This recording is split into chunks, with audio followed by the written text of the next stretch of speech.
ready for Tuesday, the 29th of September.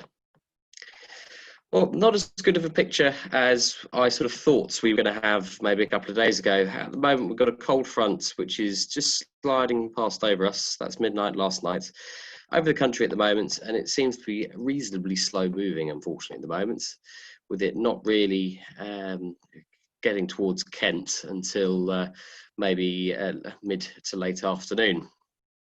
That's going to cause us a little bit of a headache because the planned clearance that we were going to get is not going to be quite as good as we thought. Though hopefully we might see a window in the mid to late afternoon where there might be some soaring before we have tomorrow, which unfortunately the Met Office has just tried to remove. Let's have a look.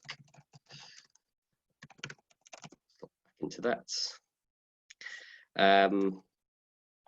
Before tomorrow, where we do get a deterioration in the, we get a little bit more frontal, as you can see, occlusions and a bit stronger of a wind. Thursday, though, is looking more reasonable, though dependent on where these troughs are. The winds today are still not particularly too strong, probably a bit of west in it mostly, but nothing too strong, sort of 5 to 10 knots. And that's sort of shown by the public forecast, which is still showing an element of northwesterly. And as you can see, it is showing reasonably bad visibility up until lunchtime. And I always use the humidity figures to help with that as well. It's not until sort of 12, 1 o'clock does it actually, the Met Office think that we would actually be able to get flying. And even then, it's still not great. It's a bit disappointing, really, compared to what we could have had a couple of days ago. The satellite picture shows what's left. If you're out in the West Country or out into Wales, it's not too bad. But anything sort of to the east of Yeovil is looking rather cloudy. And the infrared clouds, as you can imagine, there's a little bit of it alongside that, but most of it is attached to this next frontal system due tomorrow. It is sort of drizzling a little bit at Lasham. This doesn't particularly pick up much drizzle, but you can sort of see there are showers around. As the better weather moves in from the west, it should dry out. We shouldn't see so much, but yeah, at the moment, sort of fairly poor visibility and drizzle.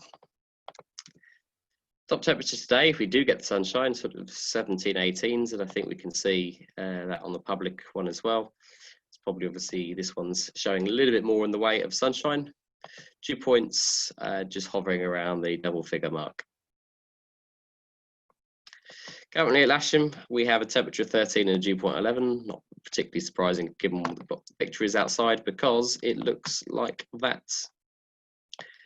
2XL are just having a look at their runway repairs that they've been doing. That was done in plenty of time. Annoyingly, the forecast for today was better yesterday. That's why I scheduled the repairs for yesterday. However, I'm not too sure if tarmacking works particularly well in the rain, so I'm not an expert, but potholes are fixed and nobody's going to fall down any of those. Soaring wise, yeah, not quite as good of a picture as we thought. Sort of 2 o'clock this afternoon, maybe we might start seeing some soaring conditions in from the west, but that's going to be just dependent on sort of medium level cloud. So we might see thermals to 2,500, 3,000 feet. But it's going to be patchy and a fairly quick cutoff.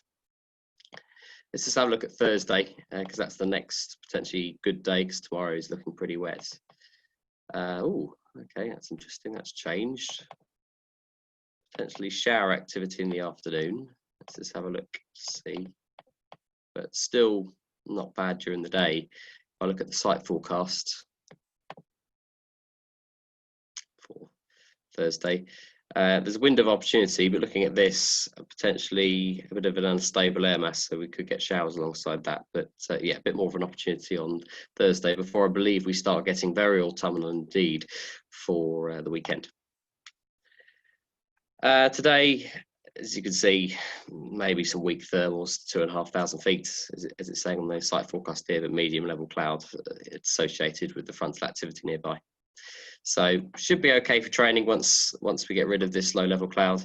At the moment, it's probably only about 400 feet at Lasham. Visibility, well, I mean, as I came over the hill at Bentworth, I could see Lasham, so the visibility is at least sort of 3 or 4k, but as we can see here, we might start seeing more of an improvement towards lunchtime, scattered at 2.5. No Thames and airspace, the usual Farnborough, Broscombe, Solent, all active. Fairford is active, but I have heard from my reliable source that the B-52s have mostly left now. So it's just the U-2s that are flying around out of there. Paragliding just north of the northwest of the Salisbury area and just south of Fairford. On the green may be active during the day, but it's notified outside of those hours too. 28. It's one of those silly no terms which we don't really worry about, but the rest of it's looking fairly clear. Okay, when we do go flying, we runway 27. I know of no jet movements yet. They hadn't planned for any today, based on the fact that runway works could overrun, but we'll just see how the weather improves. They can't land or really do anything at the moment anyway. But yeah, we'll be on 27, fairly normal day. The usual hands, face, space, please. I am keeping an eye on how many chairs around tables and stuff. It's not to be draconian, just to make sure that Lasham is conforming with the rules. And I know the bar and restaurant have been sharing their procedures. So we're all just trying to make it work. But hopefully we might get something today, or I'm sure I'll probably see some of you on Thursday. Bye for now.